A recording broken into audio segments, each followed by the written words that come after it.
আসসালামু আলাইকুম ওয়া রাহমাতুল্লাহি ওয়া বারাকাতুহু। আজকে আমাদের সবক থাকবে হুরুফে মাদ্দা, হুরুফে মাদ্দার বর্ণনা। হুরুফে মাদ্দা যখন আমরা বাচ্চাদেরকে শেখাতে যাব, তখন সর্বপ্রথম বোর্ডের উপরে আমাদের একটা নকশা করে এই তিনটি অক্ষর আমাদেরকে লিখে নিতে হবে, আলিফ, ওয়াও, ইয়া। বাচ্চাদেরকে এবার জিজ্ঞাসা করতে হবে, বলো তো মানে আজকে বোর্ডের উপর আমি কি লিখলাম? চলো আব্দুর রহমান তুমি বলো। আব্দুর রহমান উঠে বলল, হুজুর আলিফ ওয়াও ইয়া আপনি লিখেছেন। তুমি বলো আলিফ ওয়াও ইয়া, এই তিনটে অক্ষর ভালো করে মুখস্থ করে নাও। সবাইকে 2 মিনিট কি 3 মিনিট সময় দিলাম, এই 1 মিনিটের ভেতরে দেখা যাচ্ছে তিনটে অক্ষর মুখস্থ হয়ে গেল। এবার বাচ্চাদেরকে বলতে হবে, আজকে তোমাদের আমি যে কায়দাটা শেখাতে চাচ্ছি সে কায়দাটা হলো এই তিনটি অক্ষরের উপরে নির্ভর করবে। তোমরা কি সেই কায়দা শিখতে চাও? সগিনা তুমি বলো, আব্দুর রহমান বলো, বাক্স ইলাহি বলো। সবার কাছ থেকে শুনে শুনে যে হুজুর আমরা শিখতে চাই। হ্যাঁ চলো, আজকে তোমাদের যে কায়দাটা শেখানো হবে সে কায়দাটার নাম হলো মাদ্দা, মাদের বর্ণনা, অর্থাৎ হরুফে মাদ্দা, হরুফে মাদ্দার বর্ণনা। মাদ্দা কাকে বলে সর্বপ্রথম আমাদের বাচ্চাদেরকে শেখাতে হবে মাদ্দা শব্দের মানে। মাদ্দা শব্দের মানে কি? মদ শব্দের মানে হলো টানা, লম্বা করা, দীর্ঘ করা, এটাকে বলা হয় মদ। মদ মানে হলো টানা। তার মানে যেমন এমন একটা জিনিস যা এতক্ষণ আমি টানছিলাম না, এতক্ষণ আমি আমার মতো পড়ছিলাম, হঠাৎ সেটাকে টেনে পড়তে হচ্ছে, এমন একটা জিনিস তাতে তৈরি হয়ে গিয়েছে, যার কারণে না টানা জিনিসটাকে টানতে হচ্ছে বা টানা হচ্ছে, সেটাকে বলা হয় মদ। যেমন এখানে আছে আলিফ ওয়াও ইয়া, অর্থাৎ আলিফ মাদ্দা, ওয়াও মাদ্দা এবং ইয়া মাদ্দা। এখন বাচ্চাদেরকে শেখাতে হবে, দেখো এখানে বায়ের উপরে আমি কি লিখলাম? জবর। জবরকে কি বলে? হারকাত। তাহলে বাটাকে কি বলবে? মুতাহাররিক। বা মুতাহাররিক কেমন ভাবে পড়তে হয়? হুজুর ওটা তো না টেনে পড়তে হয়। হ্যাঁ অবশ্যই তুমি ঠিকই বলেছো, মুতাহাররিক কখনো টান হয় না, কিন্তু আমি এই মুতাহাররিকটা টান দিয়ে পড়তে চাই, অথচ আমার পড়াটা ভুল হবে না। এখন কেমন ভাবে পড়তে হবে এর একটা কায়দা আছে। তোমরা কি শিখতে চাও? মানা জি হুজুর আমরা শিখতে চাই। হ্যাঁ, এই যে বার উপরে জবর আছে, টান হচ্ছে না, এখানে এমন একটি সিস্টেম করা হবে বা জবর অথচ টান হবে। সেটা কি? দেখো মানা আমি বার পরে একটা আলিফ জুড়ে দিলাম। এই যে আলিফ তোমরা দেখতে পাচ্ছ, এই আলিফটা আমি বার পরে জুড়ে দিলাম। এই যে বার পরে আমি আলিফ জুড়ে দিলাম আর তার আগে যে বার উপরে জবর, এই কায়দাটার একটি নাম আছে, সেটা হলো আলিফ মাদ্দা। কি মাদ্দা বলে? মানে আলিফ মাদ্দা বলে। এই আলিফ মাদ্দা যখন হবে তখন কিন্তু বা এক আলিফ পরিমাণ টান দিয়ে আদায় করতে হবে, টান দিয়ে পড়তে হবে। চলো মানে তোমরা এটা পড়ো, বা এটা পড়ো, বা এটা, বা এটা, বা। এইবার এইটা শেখানো হয়ে গেলে বাচ্চাদের আমরা একটা কাজ দেব। চলো তুমি বলো তো এইটা কি হবে? টান হবে কি হবে না? না হুজুর হবে না। এটা টান হবে কি হবে না? হুজুর হবে। কেন হবে? হুজুর ওখানে বার উপরে জবর, কিন্তু বার পরে একটা আলিফ এসছে, সুতরাং এটাকে তখন কি বলা হবে? হ্যাঁ আলিফ মাদ্দা। আলিফ মাদ্দা যখন হয় তখন কিন্তু ওটা টান হয়। এবার আমি বাচ্চাদের কাছ থেকে আমি আদায় করে নেব। আদায়টা কিভাবে করতে হবে? এইভাবে আদায় করতে হবে, বাচ্চাদের কাছ থেকে কোনো বাচ্চা ডাকতে হবে, চলো তুমি বা মুতাহাররিক লেখো। ও একটা দেখা যাচ্ছে বা মুতাহাররিক লিখলো, এই হুজুর বা মুতাহাররিক লিখলাম। চলো ওই মুতাহাররিকটা আমি টান দিয়ে পড়তে চাই, এখন কি করতে হবে বলো? ও তখন দেখা যাচ্ছে যদি কায়দা ভালো করে বুঝে যায়, শিখে যায়, সঙ্গে সঙ্গে পরে একটা আলিফ টেনে দেবে।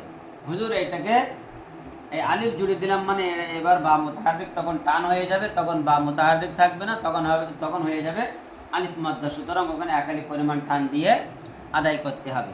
এখন বাচ্চাদেরকে যখন আমরা এই কায়দাটা শিখিয়ে দিলাম, তখন বাচ্চাদেরকে একটা পরীক্ষা নিতে হবে কিভাবে এইভাবে কখনো মুতাহাররিক দিয়ে, কখনো আলিফ আলিফ জুড়ে, কখনো আলিফ কেটে, কখনো আলিফ জুড়ে। আমি এখানে তা লিখলাম, আমি এটা আলিফ ছাড়াই লিখলাম, এখানে আবার একটা তা লিখলাম, তাও আলিফ ছাড়াই লিখলাম। এর বর্তমানে এইটা পড়ো, এইটা পড়ো, তা তা। চলো এর ভেতরে আমি লাস্টের তাটাকে আমি টান দিয়ে পড়তে চাই, কিভাবে করব? চলো এইটা। আচ্ছা ঠিক আছে, এই টান দেওয়া তাটা আমি আবার বিনা টানে পড়তে চাই, কি করব? হুজুরে আলিফটা কেটে দিন। মাশাআল্লাহ, তো বাচ্চা বুঝে গেছে তো ফাইন। কখনো আলিফ ছাড়া, কখনো আলিফ দিয়ে, কখনো আলিফ ছাড়া লিখে বাচ্চাকে বলতে হবে তুমি টান দিয়ে পড়ো, তো কি লাগাতে হবে তুমি লাগিয়ে পড়ো। বাচ্চা কাছে আলিফ জুড়েও টান দিয়ে পড়লো। কখনো আলিফ লাগানো থাকবে, বাচ্চাকে বলতে হবে আলিফ লাগানো আছে, আমি এইটা টান দিয়ে পড়বো না, কি করতে হবে বলো। বাচ্চা দেখা যাচ্ছে আলিফটা মুছে দিল। এইভাবে বাচ্চাদেরকে আমি কখনো মুতাহাররিক বানিয়ে আর কখনো মাদ্দা বানিয়ে আমি বাচ্চাদেরকে পরীক্ষা নেব। এই যে আলিফটা যে সিস্টেমে আমি বাচ্চাদেরকে শেখালাম, ঠিক একই সিস্টেমে ওয়াও মাদ্দা এবং ইয়া মাদ্দা দুটোই শেখাতে হবে। যেমন আমি বায়ের উপরে জেদ দিলাম, চলো মানা এটা পড়ো তো বি। হ্যাঁ, এখানে যেমন বা হচ্ছিল টান হচ্ছিল না, এখানে বি ওরম টান হচ্ছে না, এখানে সেই বাটা আবার টান হচ্ছে বা, এখানেও আমি বিটা টান দিয়ে পড়তে চাই, বিটা আমি টান দিয়ে পড়তে চাই। কি করতে হবে?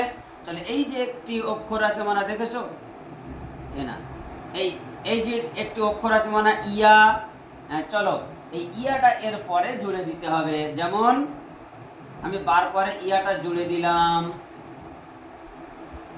হ্যাঁ এইবার কি হয়ে গেল মানা, এতক্ষণ বিটা টান হচ্ছিল না, কিন্তু এবার বিটা টান হয়ে যাচ্ছে। এবার পড়ো তো মানা, যেমন বা একালি পরিমাণ টান দিয়ে পড়ছিলে, বিটা এরকম একালি পরিমাণ টান দিয়ে পড়ো। বি, তুমি পড়ো বি, তুমি পড়ো বি, চলো সঙ্গে না পড়ো বি।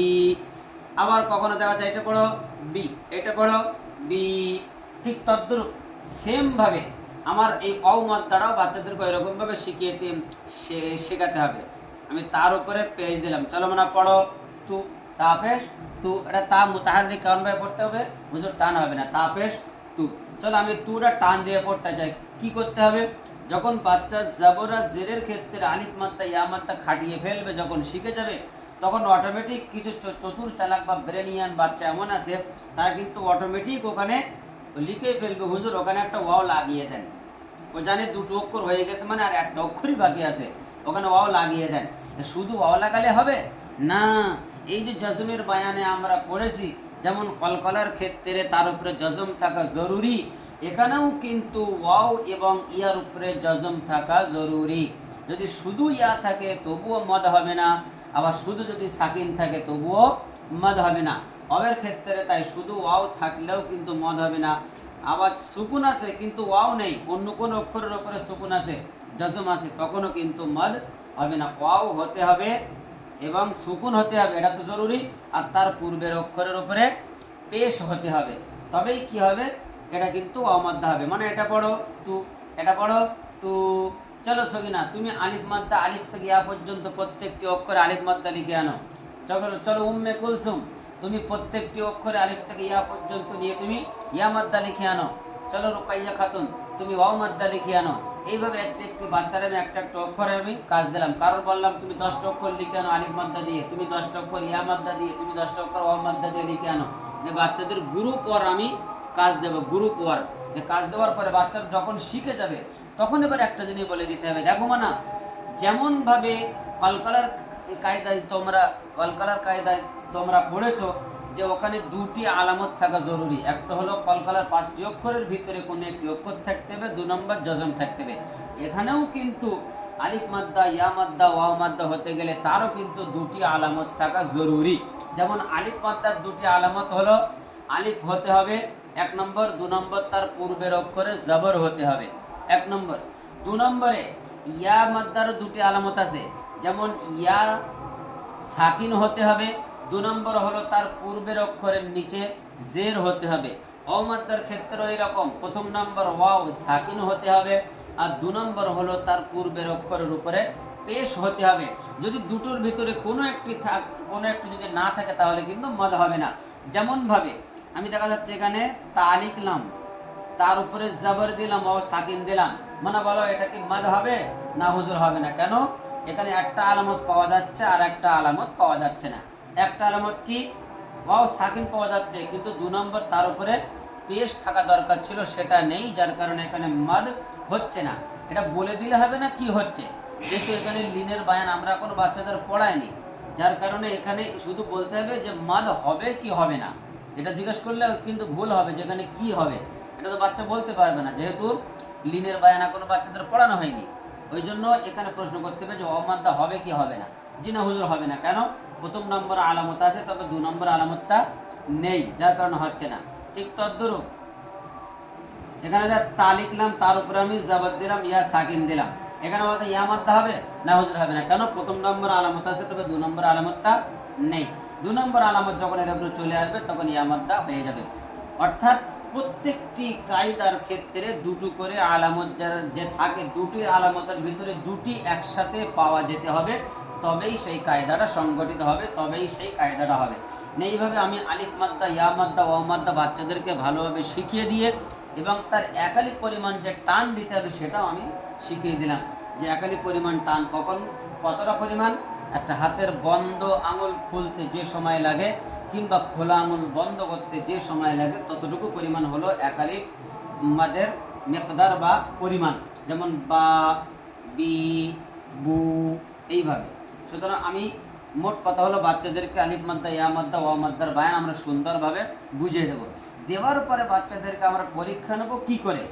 পরীক্ষা যখন আমরা বাচ্চাদেরকে নেব, বাচ্চাদেরকে যখন আমরা জাজপুস করবো যে বাচ্চারা ভালোভাবে মদের বায়ান পড়তে পেরেছে কিনা, তখন আমাদের তাকাবুলের তরিকা যেটা বলা হয়, অর্থাৎ ঘোরন ফিরন পদ্ধতিতে বাচ্চাদেরকে আমরা পরীক্ষা নেব। কেমনভাবে?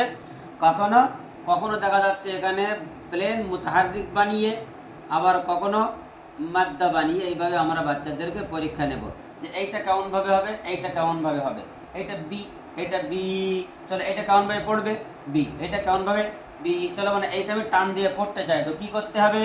হুজুর এখানে ইয়া সাকিন জুড়ে দিতে হবে। চলো এইটা আমি বিনা টানে পড়তে চাই, কি করতে হবে? ইয়া সাকিন কেটে দিতে হবে। এইরকম ভাবে আলিফ মাদ্দা, ওয়া মাদ্দা, ইয়া মাদ্দা সব এরকম ঘোরন ফিরন করে মুতাহাররিকার মদের ভিতরে ঘোরন ফিরন করে আমরা বাচ্চাদেরকে পরীক্ষা নিরীক্ষা করে দেখবো যে বাচ্চারা কতটা পরিমাণ কায়দা নিতে পেরেছে। একটা কায়দার পিছনে দেখা যাচ্ছে আমাদের 1 সপ্তাহ সময় লাগছে, তাও লাগুক, এতে কোনো সমস্যা নেই। যতটুকু শেখাতে হবে ভালোভাবে বাচ্চাদেরকে শেখাতে হবে। আসসালামু আলাইকুম ওয়া রাহমাতুল্লাহি ওয়া বারাকাতুহু।